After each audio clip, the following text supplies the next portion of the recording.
घोड़े का अस्तबल तो नहीं अनिल जी, ये मनाली है, जबरदस्त बर्फ, हाँ। जबरदस्त माइनस में टेम्परेचर है, रात को -2-3 डिग्री हो जाती है और अभी भी अच्छी खासी ठंड है। तो हम्म। मैं आज सॉरी जर्सी नहीं पहन पाया क्रिकेट की। हाँ, और अंदर पहन लेते। बट वो लेके नहीं गया मैं मनाली, मुझे अच्छा। पता नहीं था कि ऐसे हम्म। इंडिया जीत जाएगी, उम्मीद तो थी। अरे गजब बट कर रहे एनीवेज हो। अनिल जी कैसे नहीं जीतेगी भाई साहब, कमाल कर रहे हो। नहीं जीत, बट क्या कई बार टोट क्या होता है अनिल जी, कई बार क्या होता है अननेसेसरली ज्यादा वो करते हैं ना, तो फिर डर लगने लग हाँ तो जाता है, वो तो ठीक है। बोला इससे अच्छा।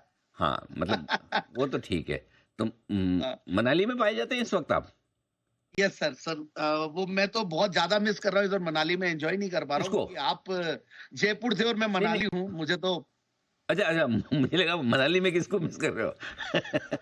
नहीं, आपको कल तो मैंने बहुत मिस किया, कल तो पूरे जयपुर मेरे पास काफी मैसेजेस आए, आपको भी याद कर रहे हैं लोग, अनिल जी को नहीं नहीं, आप देखते ही तो बिल्कुल हमें। बिल्कुल चिंता न करें। आपकी अनुपस्थिति में जयपुर वालों में बहुत ज़्यादा प्यार दिया है, मतलब आप जितना देते हो उससे ज़्यादा मिला है। उन्होंने उनको ये लगा कि ऐसा ना लगे कि कमी रह गई। जैन साहब नहीं है तो इसलिए बिल्कुल निश्चिंत रहे। आइए इसी के साथ करते हैं शुरुआत जैन साहब के जेम्स की।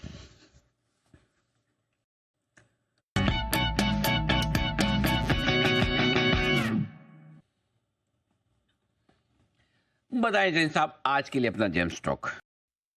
बिल्कुल, आज का जेम स्टॉक है engineers India limited. Oil and gas stocks आज थोड़े हीरो बने हुए हैं और आपने अभी अभी बोला और बढ़िया कर भी रहे हैं। इनफैक्ट अच्छा खासा करेक्ट हो चुके हैं और अब ऐसा लगता है कि माहौल यहाँ पे भी बेहतर होना चाहिए और ऑयल एंड गैस स्टॉक्स में काफी एक्शन भी रहेगा। जैसे भी ये दुनिया में जब भी कुछ ना कुछ इस तरीके का माहौल बनता है तो हमेशा मैंने देखा ऑयल एंड गैस स्टॉक्स में भी एक्शन पूरा रहता है, भले वो नीचे की तरफ हो या ऊपर की तरफ हो। बट ये कंपनी थोड़ी अलग है, ये प्योरली मतलब आप देखिए मतलब बहुत ही पुरानी कंपनी और भारत की एक नवरत्ना पीएसयू कंपनी है और कंसल्टेंसी देने वाली कंपनी और टर्नकी प्रोजेक्ट्स करने वाली कंपनी।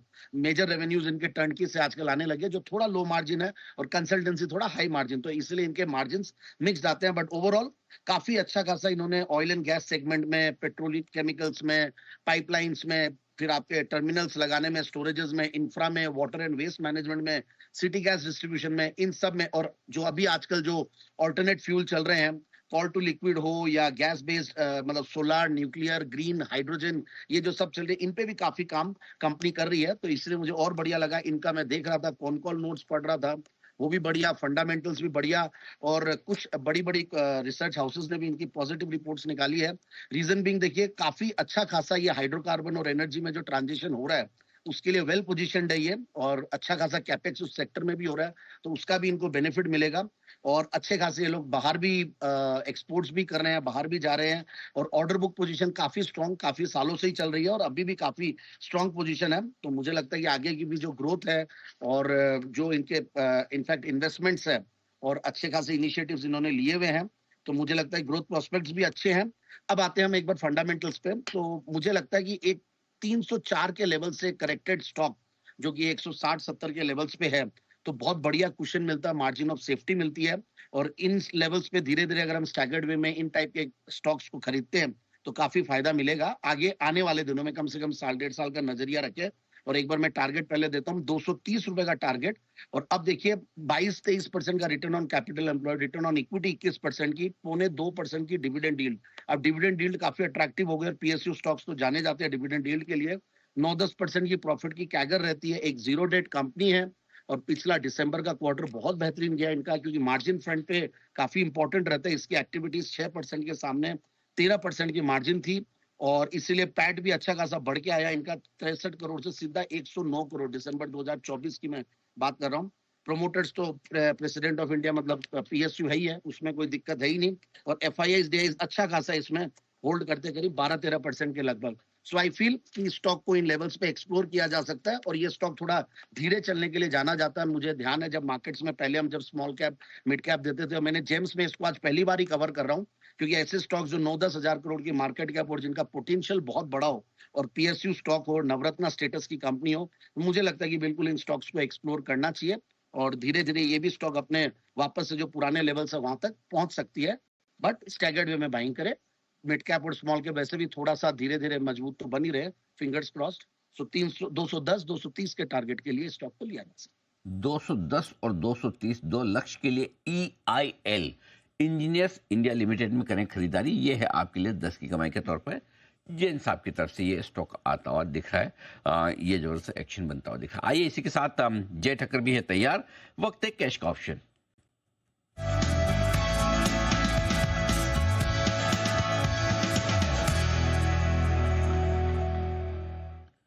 जय बताइए।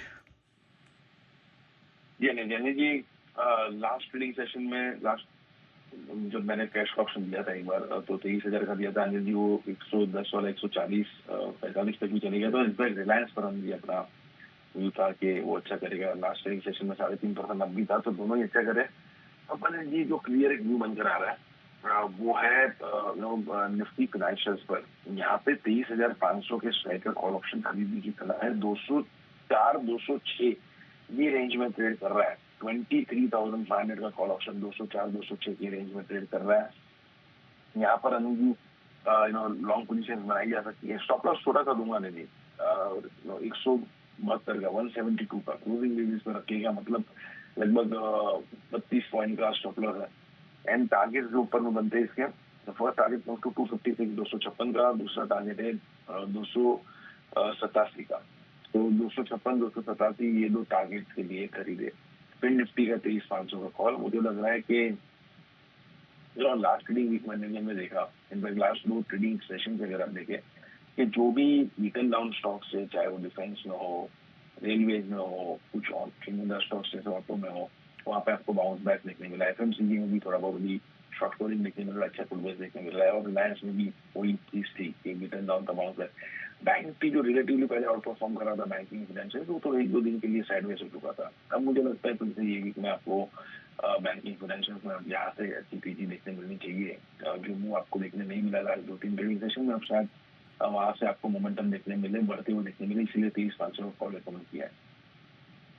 तो फिर निफ्टी का 23,500 का कॉल ऑप्शन खरीदे 204 रुपए में, 172 का स्टॉप लॉस, 256 और 287 पर ये रखा है आप अपने इस लक्ष्य। बीच बाजार देखिए सर 22,625 के पास आ गया है। Yes. और आपने सुबह राय भी दी थी कि इस रेंज के पास आए तो फिर शॉर्ट कर सकते हैं, लेकिन अभी क्या सलाह बन रही है और यहाँ से तेजी दिखाई दी? दो चीजें हैं पूजा। एक तो ये कि देखिए 22,500 का लेवल जो निर्णायक था, उसके नीचे ही आपको कमजोरी फील की, वो हुई नहीं है। 22,500 का हाई बना, लो बनाया, वहीं से घूम गया। बैंक निफ्टी भी आप देखिए 48,300 के आसपास से घूम गया, राइट। तो इसका मतलब कमजोर ज्यादा हुआ नहीं है। जी। शुक्रवार के हाई को पार करने की कोशिश कर रहा है निफ्टी 48,633। इसके ऊपर मजबूती और बनेगी। तो मेरा ये मानना है कि शुरुआती 15 मिनट में, और जो डिप बहुत ही छोटी रही है, इसको देखते हुए शॉर्ट करने की जल्दबाजी नहीं करनी चाहिए। ठीक है। तो अब शॉर्ट करने का टारगेट आप अभी यहाँ से हटा दीजिए। 625 में नहीं करना है, 725 के आसपास रिव्यू करिए, वहां तक जानिए। 650-75 की रेंज में 665 छोटा सा लेवल है, इसके बाद 625 के ऊपर नहीं हुआ तो कोई बात नहीं, तो 725 अब ज़्यादा बेहतर लेवल, वहां तक जाने दीजिए। क्योंकि आज है ना, बैंक निफ्टी भी कमज़ोर कम हो रहा है। तो अगर बैंक निफ्टी भी थोड़ा बेहतर हो जाए, फिर निफ्टी पे भी जय भी कह रहे हैं, तो मुझे लगता है कि शॉर्ट करने की हड़बड़ी और जल्दबाजी नहीं करनी चाहिए। अगर शुरुआती 15 मिनट में ही बाजार आपको बढ़िया रिकवरी के संकेत दे रहा है, इसका मतलब है कि आज थोड़े आपको बाय फ्लोज मिल सकते हैं, खरीदारी के आंकड़े हो सकते हैं फंड्स की तरफ से। इसलिए आप हड़बड़ी में मत बेचे इस वक्त, इन लेवल्स पे ना बेचे। और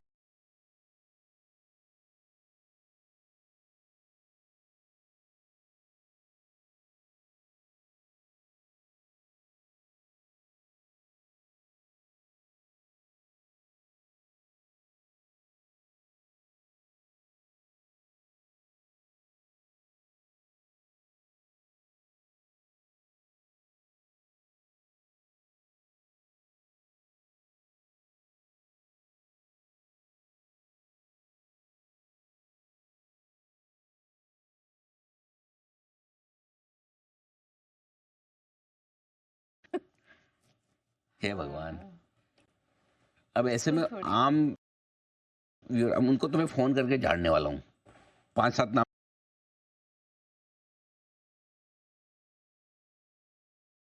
Only 6 days master Vedic mathematics.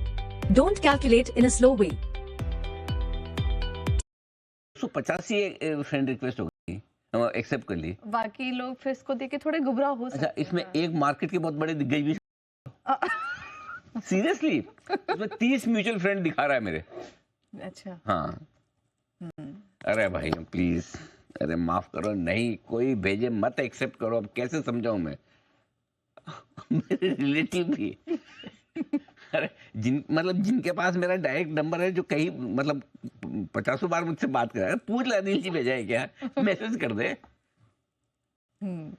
हे भगवान, कैसे समझाएं? मतलब ये तो बदमाश है जो भेज रहा है, अपने लोगों को कैसे समझाए? Bansal, do you have any formula?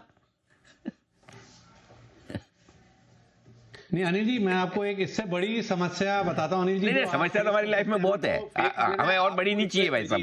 नहीं, हमें बड़ी समस्या नहीं चाहिए, हमारी लाइफ में ऑलरेडी समस्या है। नहीं अनिल जी, इससे बड़ी जी नहीं अनिल जी, ये फेक वाला जिस दिन रिक्वेस्ट भेजेगा भाभी जी को, और भाभी जी ने आपसे पूछा कि व्हाई डिड यू अनफ्रेंड मी, अब अनिल जी दिक्कत हो जाती है। तो भैया हमने अनफ्रेंड भी नहीं करा, वहां पर अनिल जी दिक्कत होती है यार। वो किस मूड में बैठे हैं, मतलब कि आपके पार्टनर किस तरीके से क्लास लग जाए अनिल जी की, पहले अनफ्रेंड करा है फिर रिक्वेस्ट भेज रहे हो। तो एक बार अनिल जी घर पर भी अवगत करा दीजिए अनिल जी। बिल्कुल, ये अच्छा आइडिया दिया आपने जी। कुणाल जी। अनिल जी, मैं ये कह रहा हूँ कि जिस मार्केट के लीकेज की आप बात कर रहे हैं अनिल जी, हो सकता है उनकी भी फेक आईडी बनी हुई हो, और एक फेक आईडी ने दूसरी फेक आईडी को अनिल जी एक्सेप्ट कर लिया हो। अनिल जी, ये भी मुमकिन है। पॉसिबल है। सुमित जी कुछ कहना चाहते हैं? जी सुमित जी। अनिल जी, आप देखिए को कितना एक्सपीरियंस है, मतलब घर पे उन्होंने क्या क्या ट्राई किया हुआ है, इससे आइडिया लगाइए अनिल जी आप।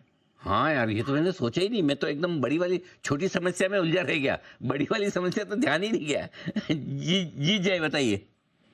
अनिल जी, मैं दो चीज कहूंगा अनिल जी। आप पहले व्हाट्सएप पे अपने जितने भी फ्रेंड्स रिलेटिव का अनिल जी एक ब्रॉडकास्ट हो सकता है ना, वो कर दीजिए कि भाई मैं आपको अगर कभी भी कुछ फ्रेंड रिक्वेस्ट भेजूंगा तो सामने से आपको मैसेज कर दूंगा, जब तक ना है तब तक आप एक्सेप्ट ना करना। ठीक है। और वो करने के बाद भी अगर अनिल जी वो कर रहे तो शायद आपके चिंतक भी हो, वो ईआईडी की तरह अनिल जी आपकी जो ये फेक आईडी बनाने वाले हैं उन पर शायद नजर रख रहे हो।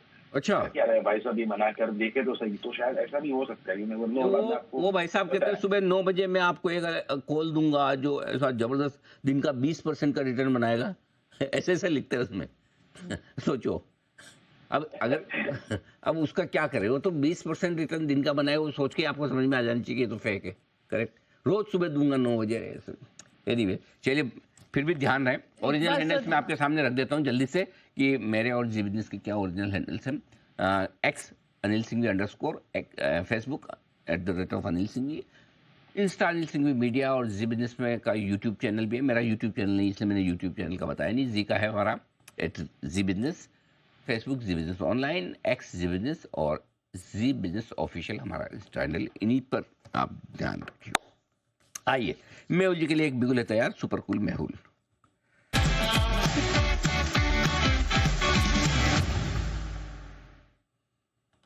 मेहुल जी फरमाएं। सर जी, थर्मैक्स में खरीदारी करनी है, 3430 के आसपास ये चल रहा है। यहाँ से लेकर 3400 तक खरीदारी की जा सकती है। 3300 का हमें लगाना है स्टॉप लॉस। अपसाइड टारगेट जो रहेगा वो रहेगा 3600 रुपए का। देखिए, काफी ज्यादा ओवरसोल्ड है, और आज एक ब्रेकआउट आया है, higher top higher bottom confirmation आया, साथ ही साथ आरएसआई में एक रेंज ब्रेकआउट आया, रेंज शिफ्ट हुआ है। तो मुझे लगता है यहाँ से एक अच्छा मोमेंटम देखने मिल सकता है। ओवरऑल जो बाउंस है तकरीबन 4000 तक जा सकता है, बट एक कंजर्वेटिव टारगेट हमने दिया है तकरीबन 3600 का। सो खरीदारी की सलाह रहेगी थर्मैक्स में। साथ ही साथ जेएसडब्ल्यू एनर्जी इससे पहले दिया था, वो चल पड़ा है, बट 515 के ऊपर अच्छा मोमेंटम देखने मिल सकता है। 3300 का लक्ष्य, 3300 का स्टॉप लॉस, खरीदें थर्मैक्स मैक्सिमम। आइए बढ़ते आगे, और भारत पर विदेशी ब्रोकरेज अब हो रहे हैं बुलिश और पॉजिटिव। थोड़ी देर में हम आपको बताएंगे भी कौन से ब्रोकरेजेस किस पर हो रहे हैं बुलिश। उससे पहले मेटल सेक्टर पर जेफरीज ने एक रिपोर्ट जारी की है। तो मेटल भी आजकल बड़ा सुर्खियों में, जब से डॉलर इंडेक्स लगातार नीचे आता दिख रहा है। अब तो 104 के नीचे आया, आज दिखा नहीं मेटल डॉलर इंडेक्स, जरा देखते हैं 104 के नीचे ही कहाँ, 104 के आसपास है डॉलर इंडेक्स। अमेरिका से आ रहा है, थोड़ा समय लगा, आ गया 103.86, 104 के नीचे बोल रहे हैं 100 की तरफ जाने की तैयारी में। तो आइए जरा मेटल सेक्टर पर राय जान लेते हैं जेफरीज की, बताने को तैयार है आशीष, बताइए। सर, मेटल सेक्टर खास है, कारण ये कि साल की शुरुआत से लेकर अब तक अगर आप देखें तो निफ्टी को इसने आउट परफॉर्म किया, बढ़िया ग्रोथ यहाँ पर देखने को मिली, और काफ़ी सारे फैक्टर्स कंट्रीब्यूट कर रहे हैं। डॉलर इंडेक्स के बारे में आपने अभी बताया, इसके अलावा अगर आप देखें तो चाइना में लगातार रिकवरी देखने को मिल रही है, इसका एक फ़ायदा यहाँ पर बेनिफिट है। इसके अलावा अगर आप देखें तो जो एशिया में स्टील के स्प्रेड्स हैं, ये अगर आप देखें तो अपनी लॉन्ग टर्म एवरेज से फिलहाल 20% कम चल रही हैं। तो जानकार अपनी रिपोर्ट्स में ये बता रहे कि 20% का हेडरूम है ग्रोथ में। तो एशियन मार्केट्स में जो स्टील की कीमतें, इसमें बढ़त आपको देखने को मिल सकती है। लेकिन सिर्फ ऐसा नहीं है कि सिर्फ स्टील में रिकवरी आएगी, अगर चाइना में रिकवरी आती है तो कॉपर और एल्यूमिनियम, ये स्टॉक्स पर भी आप खास नजर रखिएगा। और एल्यूमिनियम में फिलहाल अगर आप देखें तो जो गेन्स है बिल्कुल बरकरार देखने को मिल रहे हैं। एल्यूमिनियम स्पेस से जेफरीज की तरफ से जो रिपोर्ट है, इसमें अगर आप देखें तो हिंडाल्को इस स्टॉक के ऊपर कवरेज ये बता रहे कि FY26 फॉरवर्ड के हिसाब से अगर आप देखें तो 1.1 प्राइस टू बुक पर चल रहा है। तो इसके हिसाब से वैल्यूएशन ठीक ठाक है और जिस प्रकार के ROE कंपनी दर्ज करती है ये भी इन्हें बढ़िया लगता है। और इसी के चलते अगर आप देखें तो इन्होंने खरीदारी की राय दी हिंडाल्को पर और 800 रुपए का टारगेट है। JSW स्टील इस स्टॉक में भी एक्शन है, यहाँ पर ये होल्ड की रेटिंग दे रहे हैं। लेकिन जो पहले टारगेट प्राइस 850 रुपए था, अब इसे बढ़ाकर इन्होंने 920 का टारगेट दिया है। और टाटा स्टील ये स्टॉक भी आप देखें तो ब्रोकरेज हाउस को अब काफी पसंद आ रहा है। इन्होंने खरीदारी की राय के साथ जो टारगेट प्राइस है 165 से बढ़ाकर 180 कर दिया है। ओके, 165 से बढ़ाकर 180 का टारगेट टाटा स्टील का, JSW स्टील के लिए 920, हिंडाल्को का टारगेट सेम टू सेम रखा है GFC ने। ये है। आपको मेटल स्टॉक में सबसे ज्यादा क्या पसंद है, सनी अग्रवाल साहब बताएं sir.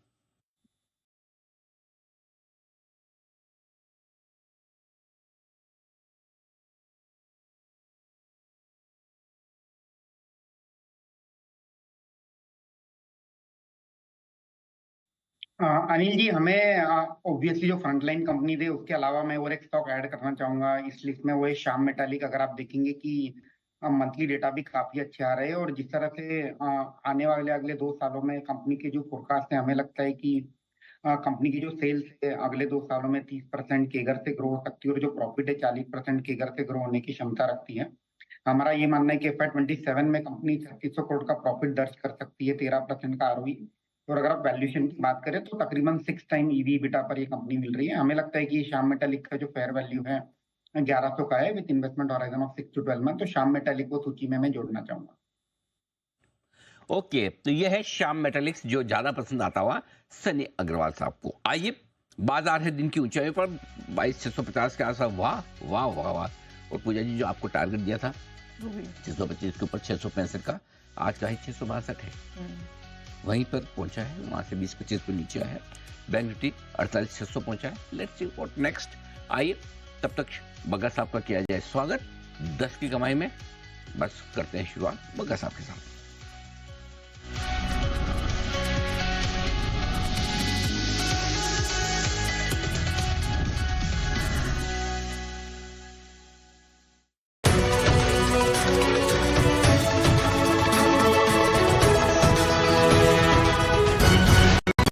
Bro, target 370, super upside potential. खरीदें?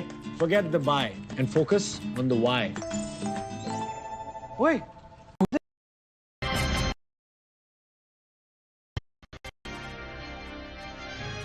10 की कमाई में आप सबका एक बार फिर से स्वागत है। और यहाँ पर जबरदस्त एक्शन होता हुआ दिख रहा है, बाजार में डे हाई पर पहुंचता हुआ दिख रहा है। और इस डे हाई पे पहुंचने में थोड़ा कंट्रीब्यूशन तो विदेशी निवेशकों का ना हो, विदेशी ब्रोकरेज का तो जरूर है। तो बग्गा साहब से उसी पर लेंगे राय, लेकिन उससे पहले एक बार बता दें किस तरह से एक एक करके FIs ब्रोकरेजेस का भरोसा भारत पर लौट रहा है। पिछले हफ्ते आपने जेफरीज और साथ ही बैंक ऑफ अमेरिका की रिपोर्ट देखी, और आज इस वीकेंड पर मॉर्गन स्टैनली और गोल्डमैन की तरफ से रिपोर्ट आई। पहले रिपोर्ट समझ ले, फिर बग्गा साहब से लेंगे इस पर विशेष टिप्पणी। आशीष बताएं। तो चारों रिपोर्ट्स पढ़ी है मैंने, और इसमें कॉमन पॉइंट 2 मैंने भी पढ़ी थी, 2 आज अब पढ़ूंगा आज। Yes sir. हाँ, तो बैंक ऑफ अमेरिका की तरफ से तो 11 स्टॉक की लंबी लिस्ट है। यस। अब मॉर्गन स्टैनली भी मान रहे कि भारतीय बाजार काफी हद तक ओवरसोल्ड है, और मार्केट फिलहाल आप देखें तो अच्छी खबरों को बहुत ज्यादा इग्नोर करके चल रहा है। मिसाल के तौर पर ये बता रहे कि बजट काफी अच्छा था, RBI की तरफ से लिक्विडिटी बढ़ाने के जो कदम है इसे इग्नोर कर दिया, लेकिन साथ में जो कच्चे तेल में लगातार गिरावट आ रही है इसको भी फिलहाल देखें तो मार्केट इग्नोर करके चल रहा है। लेकिन ये बता रही कि वैल्यूएशन के लिहाज से सेंसेक्स अब नवंबर 2020 के लोज के करीब पहुंच चुका है, तो कंफर्ट है यहाँ पर खरीदारी करने का। और भारत में अगर आप देखें तो ओवर द ईयर्स फंडामेंटल्स में काफी बढ़िया सुधार देखने को मिला है। स्टॉक्स में ये बता रहे कि अब टर्निंग पॉइंट यहाँ पर देखने को मिलेगा, और अगले 3 से 5 साल में mid high tin earning growth यहाँ पर देखने को मिल सकती है। जो मार्केट की बहुत बड़ी चिंता थी कि अर्निंग जरूरत नहीं है, बता रही कि अगले 3 से 5 साल में मिड हाई टीन ग्रोथ यहाँ पर आपको देखने को मिल सकती है। और साथ में जो प्राइवेट केपेक्स अगर ये पिकअप कर गया तो साथ में बाकी सारे सेक्टर्स में भी आपको बढ़त देखने को मिल सकती है। ये बता रही कि आगे आने वाला जो यानी Q4 का सीजन है, इसमें आपको अर्निंग बीट्स यानी नतीजे और अनुमान से बेहतर देखने को मिल सकते हैं। और इसी के चलते अगर आप देखें तो बता रहे हैं कि इमर्जिंग मार्केट्स में इंडिया आउट परफॉर्म करने की कैपेसिटी रखता है। इनकी तरफ से टारगेट है और सभी टाइम फ्रेम के टारगेट्स हैं। जैसे अगले 3 महीने में 23,000 का टारगेट है, यानी मात्र 2% की बढ़त है। लेकिन आप लॉन्ग टर्म पिक्चर देखिए, अगले 6 महीने में 24,000 और इस साल के अंत में यानी 1 साल में पूरे 2025 में अगर आप देखें तो 25,500 के टारगेट्स इन्हें निफ्टी में नजर आ रहे हैं। इस भाव से 13% की अपसाइड है। वहीं अगर आप देखें तो बाकी की जो रिपोर्ट्स आई हैं इसमें भी बताया जा रहा है कि कुछ स्लो डाउन की वजह से डाउनग्रेड्स यहाँ पर देखने को मिले थे, लेकिन डोमेस्टिक ग्रोथ ग्रेजुअल तरीके से पिकअप करती जा रही है। और खासतौर पर जो ईपीएस डाउनग्रेड्स है इसमें आपको एक स्लो डाउन, एक धीमापन देखने को मिलेगा। अर्निंग्स यहाँ पर बेहतर होगी स्मॉल और मिड कैप, लेकिन यहाँ पर अभी भी ब्रोकरेज हाउस की तरफ से कंफर्ट नहीं आ रहे। बता रहे कि लॉन्ग टर्म के लिहाज से और निफ्टी की तुलना में अगर आप देखें तो स्मॉल कैप और मिड कैप अभी भी वैल्यूएशन थोड़े से महंगे हैं। और इसी के चलते अगर आप देखें तो बता रहे कि कुछ सिलेक्टेड स्टॉक्स ऐसे हैं जहां पर बॉटम फिशिंग का मौका है। ओके, तो ये है आपके लिए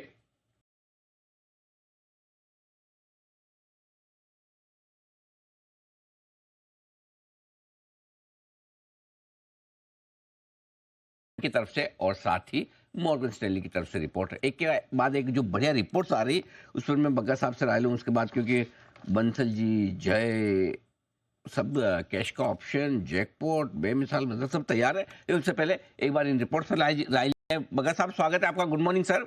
बताएं सर, क्या एफआईज ब्रोकरेजेस फिर से भारत पर पॉजिटिव हो रहे हैं इस अच्छी गिरावट के बाद? और दूसरा इसी के साथ जुड़ा सवाल है, अगर ये पॉजिटिव हो रहे हैं तो अच्छी बात है, बढ़िया है, लेकिन फिर एफआई फंड मैनेजर कब पॉजिटिव होंगे? जी अनिल जी, वही हमें लग रहा है कि जून तक हमें दिखना चाहिए एक रिवर्सल। मई जून में आ जाना चाहिए रिवर्सल एफपीआई फ्लोस में भी। इकोनॉमी का बॉटम देखें तो सितंबर में बन चुका है। तो सितंबर में इकोनॉमी जो 5.2 था फिर उसको रिवाइज करके 5.4 किया है, वो हासिल हो गया था। और अगर कॉर्पोरेट अर्निंग्स का बॉटम देखें दिसंबर की तिमाही में हो गया। अब बेस इफेक्ट भी आएगा जून ऑनवर्ड्स, तो जुलाई के जो आंकड़े आएंगे वो और दमदार लगेंगे कॉर्पोरेट अर्निंग्स के, क्योंकि वो धीमापन जो आ रहा था कॉर्पोरेट अर्निंग्स में जून से शुरुआत हो गई थी, तो जून और सितंबर के आंकड़े बेहतर लगेंगे। मॉर्गन अगर आप देखें तो रिदम देसाई और उनकी टीम हर वक्त काफी बुलिश रहे हैं। गोल्डमैन थोड़ा अभी पलटवार हुआ है। पिछले साल वो थोड़े नेगेटिव हुए थे भारत में, बट अभी फिर से सिटी का अगर ईयर एंड का टारगेट देखें 26,000 का था उनका, तो वो ऑलरेडी ऑप्टिमिस्टिक थे, अभी और उन्होंने एक अपग्रेड किया है। तो ओवरऑल क्या दर्शा रहा है कि जो फिस्कल की तरफ सरकार ने काम किया, और स्पेशली जो दिसंबर जनवरी में बढ़ोतरी हुई है सरकारी खर्चे में, कैपेक्स जो है अनिल जी 91% दिसंबर में बढ़ा साल दर साल, जनवरी में 51% बढ़ गया। तो जो मार्च से जुलाई पिछले साल खामियाजा हुआ था इकोनॉमी को, वो कैचअप मोड में आ गया है। फरवरी के नंबर अभी निकल के आने हैं, बट लग रहा है कि खर्चा फिर से सरकार की तरफ से आ रहा है। दूसरा है जो कंजम्पशन का बूस्ट मिलेगा अप्रैल से बजट के चलते। तीसरा आरबीआई ने जो लिया है, 3 तरफा आरबीआई ने मुहिम छेड़ी है, लिक्विडिटी बढ़ाई है। लिक्विडिटी आप जैसे कहते रहते हैं, कई सालों से हमने डिस्कस किया, ऑक्सीजन है मार्केट के लिए अगर लिक्विडिटी है आपके सिस्टम में। तो आरबीआई ने लिक्विडिटी बढ़ाई है, मैक्रो प्रूडेंशियल ईजिंग की है। इसका क्या मतलब, जहां अगर आप कोई लोन देते थे आपको 100% रखना था रिस्क वेट, वो 125% से 100% पे ले आए हैं। सो जो 2023 में शक्तिकांत दास साहब ने टाइटनिंग किया था क्रेडिट का, उसको लूजन कर रहे हैं। तो ये मैक्रो प्रूडेंशियल ईजिंग आ गया। तीसरा रेट कट तो किया ही है, और हमें लग रहा है अप्रैल में भी एक और रेट कट आएगा आरबीआई के तौर से। तो फिस्कल मॉनेटरी दोनों चल रहे हैं। ऑन द ग्राउंड हम देख रहे हैं इकोनॉमिक रिकवरी आ रही है। जीडीपी नंबर अच्छा था दिसंबर का बनिस्बत सितंबर के। अभी भी हम 8-8.5% की रियल ग्रोथ नहीं पहुंचे, उसके लिए टाइम लगेगा, उसके लिए काफी कुछ करना पड़ेगा। बट अगर आपको 12 से 15% कॉर्पोरेट अर्निंग्स ग्रोथ मिल रहा है, तो विश्व के दमदार इकोनॉमीज में, सबसे बड़े इकोनॉमीज में ये आउट परफॉर्मर रहेगा। और पैसा जैसे अमेरिका से निकलता है, आपको दिखेगा कि भारत में हमें वो 9-10% का मार्केट शेयर मिलने लग जाएगा। ये है बग्गा साहब की तरफ से पूरी राय, एफआईएस की तरफ से जो रिपोर्ट्स आ रही उस पर, और आगे चलते हुए एफआईएस के एक्शन पर। थोड़ा अमेरिकी बाजारों में जो माहौल है उस पर भी राय लेंगे बग्गा साहब से। ट्रम्प साहब जो अब रूस को धमका रहे हैं उसका क्या मतलब है समझेंगे थोड़ी देर में, लेकिन उससे पहले आइए, कुछ बिगुल है तैयार, और पहले जय का जैकपॉट।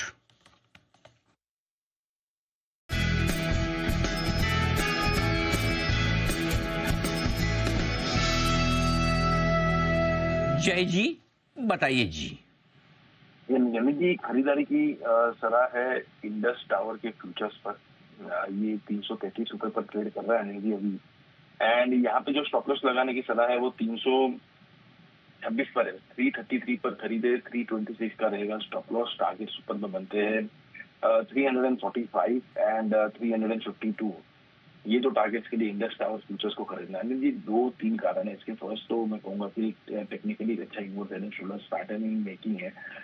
मैं प्रीएम्प्ट कर रहा हूँ कि ऊपर की तरफ ब्रेकआउट देगा।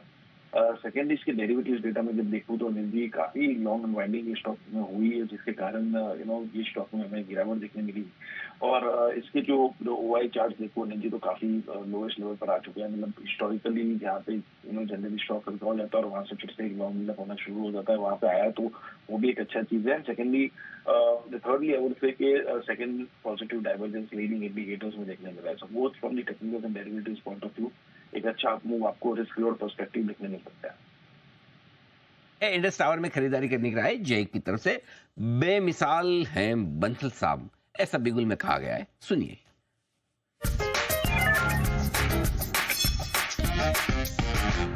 बंसल जी फरमाइए। अनिल जी बेमिसाल तो अनिल जी आप हैं। मैं तो अनिल जी ये बिगुल कह रहा है। कल आप देखें तो वो जडेजा जी से भी जब इंटरव्यू लिया जा रहा था मैच के बाद, उन्होंने भी बोला आपका भैया मैं तो हीरो या जीरो हूँ अनिल जी। तो बेमिसाल आप हैं अनिल जी। और कल मैच के दौरान मेरे को 7-8 फोन आए अनिल जी। हर व्यक्ति ने मुझे टोका, हिंदी में कमेंट्री सुनते हो क्या?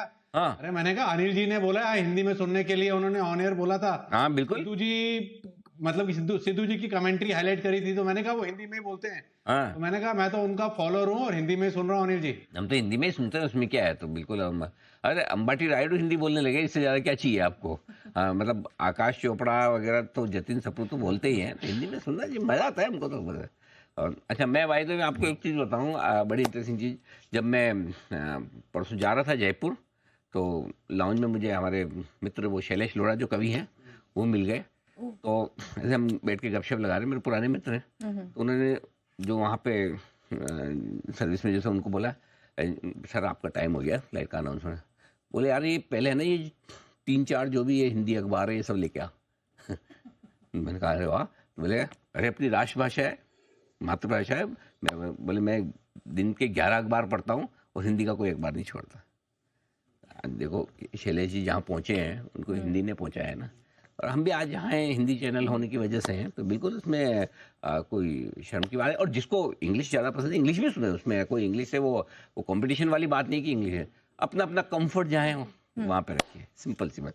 जी बंसल जी, फिर आपने बता दिया ना उनको, अच्छे से समझा दिया? नहीं तो एक बार कभी सिद्धू साहब से मिलवा देते हैं उनको। अनिल जी अच्छे से नहीं अनिल जी अच्छे से समझा भी दिया। और ऐसा नहीं अनिल जी, इंग्लिश भी सुनी मैंने बीच बीच में। हाँ। जैसे केएल राहुल से पूछा गया था तो उन्होंने बोला I was not expecting this question.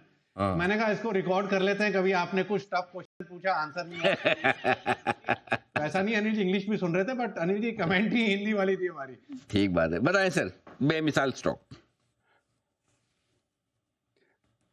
Anil ji stock है भारतीय एयरटेल 1650 के अराउंड चल रहा है, एक आध रुपए नीचे चल रहा है 1650 से 1628 1628 का लगाना है। स्टॉप लॉस 1683 के इंट्राडे टारगेट के लिए भारतीय एयरटेल पर इंट्राडे के नजरिए से खरीदारी की राय है। ओ कुछ तो हो रहा है भैया। देखो पहले इंडस टावर अभी जय ने बताया और भारतीय एयरटेल बंसल जी ने, और सुबह आज प्री ओपनिंग सेशन में 9 लाख से ज्यादा शेयरों का सौदा भी हुआ भारतीय एयरटेल में, इफ आई रिमेम्बर करेक्टली।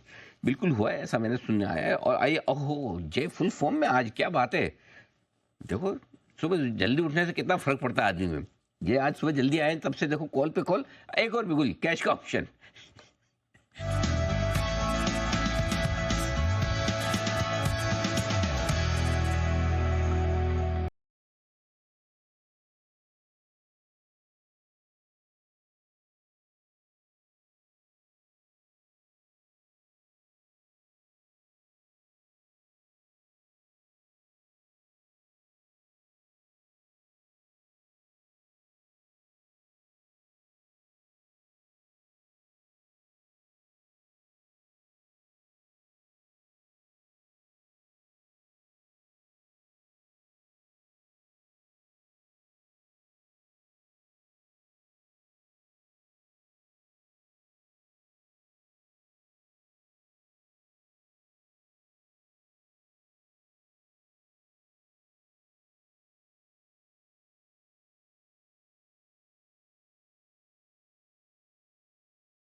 साहब ऐसा तो नहीं था, आपका ऑफिस पेंट वेंट करवाया क्या, कुछ चेंज करवाया इंटीरियर? बहुत अच्छा रहा सर, बहुत बढ़िया और होने की कोशिश भी कर रहा है, तो एक बार इसके चार्ट जहाँ पर जाने की कोशिश। जी अनिल जी इन्फोसिस ने एक इम्पोर्टेंट वीकली लो जो 17 क्योंकि वो उनकी जो खुशी है वो देश के लिए है। हाँ। और साथ ही मुझे लगता है मुझे आज नजर रखिएगा होने की उम्मीद लगाई जा रही है। हैप्पीएस्ट माइंड टेक्नोलॉजीज में fund action, SBI mutual fund ने करीब बैंक ने 3 साल के लिए मांगा था एक्सटेंशन, लेकिन मिला रही है। और करेंसी मार्केट अगर देखेंगे तो यहाँ पर भी कमजोर शुरुआत, 0.5% की कमजोरी यहाँ पर इस वक्त रुपए में देखने को मिल रही है।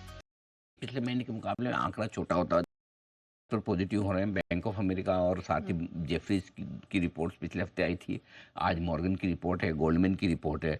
गोल्डमैन को भी इकोनॉमी में सुधार के संकेत दिख रहे हैं। निफ्टी का टारगेट साल भर का उन्होंने 25,500 का दिया है, 6 महीने का टारगेट 24,000 को दिया है। उम्मीद कर सकते हैं कि अब एफआई ब्रोकरेज पॉजिटिव हो रहे हैं, इवेंचुअली आगे चलते हुए एफआई फंड मैनेजर भी पॉजिटिव होंगे, बेचना बंद करेंगे, खरीदना शुरू करेंगे। इसी उम्मीद पर दुनिया कायम है। ठीक है, तो ये है पूरा नजरिया आज के बाजार पर, और आगे के लिए ट्रिगर्स हमने आपको बताया। चलिए, इस बीच हमारे साथ और भी मेहमान जुड़ चुके हैं। दो तो आ गए, हमारे साथ मौजूद हैं और वागले जी भी हमारे साथ जुड़ चुके हैं। कहाँ जरा दिखाइए वागले साहब। ओह माय गॉड, चेंज वागले जी कमाल कर दिया भाई साहब। वागले जी और बंसल जी, क्या बात है, आप दोनों के स्वागत में हो जाए। मेहुल जी ने जो कहा, सनी गावस्कर साहब का शानदार डांस।